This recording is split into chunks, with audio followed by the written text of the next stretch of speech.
അല്ല പക്ഷേ അപ്പോൾ ഈ നിയമത്ത് മത്സരിച്ചൊരു വാശി RSSന് കാണുമല്ലോ. RSSൻ്റെ കുറച്ചൊരു വാശിയുണ്ട്. പക്ഷേ അവരുടെ പ്രവർത്തകർ എന്തുമാത്രം അത് CPM ചെയ്യുമെന്ന് ഞാൻ പ്രതീക്ഷിക്കുന്നില്ല. മറ്റൊന്നും കൊണ്ടല്ല. ഒന്ന്, അവരുടെ ഏറ്റവും പ്രധാനപ്പെട്ട ജയകൃഷ്ണൻ മാഷ വെട്ടിക്കൊന്ന പാർട്ടിയല്ലേ മാർക്സിസ്റ്റ് പാർട്ടി. ശബരിമല കൊള്ളയടിച്ച പാർട്ടിയല്ലേ. അപ്പോൾ LDF വോട്ട് ചെയ്യുമ്പോൾ പിണറായിക്കാണ് വോട്ട് ചെയ്യുന്നത്.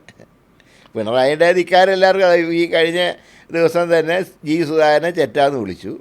ഇന്നലെ LDF കൺവെൻഷനിൽ ചോദ്യം ചോദിക്കാൻ നിന്നവനെ വീട്ടിൽ പോയി പറയാൻ പറഞ്ഞു. അപ്പോൾ അതുകൊണ്ട് ഒരു പിണറായിയെ മൂന്നാം തവണ കൊണ്ടുവരാൻ ഒരിക്കലും ഒരു പാർട്ടിയും തയ്യാറാവില്ല.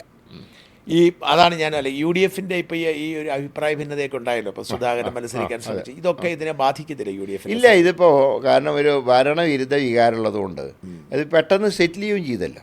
ഞാൻ പറയാം, ഈ സുധാകരൻ്റെ ഒരു അവസാനത്തെ ഒരു പ്രസ്താവന നല്ലൊരു മൈലേജ് കിട്ടി അദ്ദേഹത്തിന് മുമ്പുണ്ടായിരുന്നത്. അതായത് പാർട്ടി എത്രയോ വലുതാണ്, ഞാൻ എത്രയോ ചെറുതാണ് എന്നുള്ള അദ്ദേഹത്തിൻ്റെ ഒറ്റ സ്റ്റേറ്റ്മെൻറ്റിൽ തന്നെ അതിന് മുമ്പുണ്ടായിരുന്ന അദ്ദേഹത്തിനുള്ള ഒരു അമർഷങ്ങ് തീർന്നു. അതാണ് ശരിയെന്ന് പറഞ്ഞല്ലോ.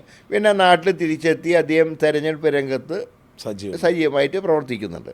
അപ്പോൾ അതുകൊണ്ട് തന്നെ ആ വഴക്കുകളൊന്നും ബാധിക്കില്ല.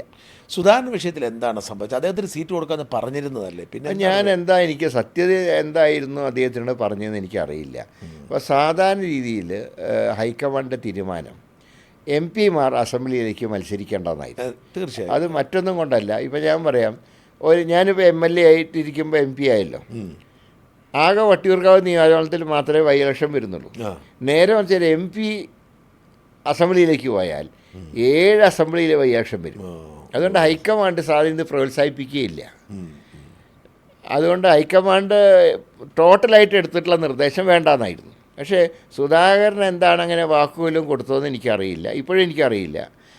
അതുകൊണ്ടായിരിക്കും ഒരു പക്ഷേ അദ്ദേഹത്തിൻ്റെ പെട്ടെന്നൊരു ക്ഷോഭം ഉണ്ടായത്. പക്ഷേ അദ്ദേഹം വളരെ പെട്ടെന്ന് തന്നെ ആ ക്ഷോഭം അടക്കി. എന്തൊക്കെ വാർത്തകളായിരുന്നു, സുധാകരൻ പാർട്ടി വിട്ടുപോകുന്നു, സ്വതന്ത്രനാവുന്നു, 29 സ്വതന്ത്രന്മാർ മത്സരം. പക്ഷേ ഒരു കാര്യം എനിക്ക് ഉറപ്പായിരുന്നു, സുധാകരൻ ഒരിക്കലും CPM കോംപ്രമൈസ് ചെയ്യില്ല, പറ്റത്തില്ല. ഒരു പിണറായി മൂന്നാമത്തെ തവണ വരാൻ ഒരിക്കലും സുധാകരൻ കാരണമാവില്ല.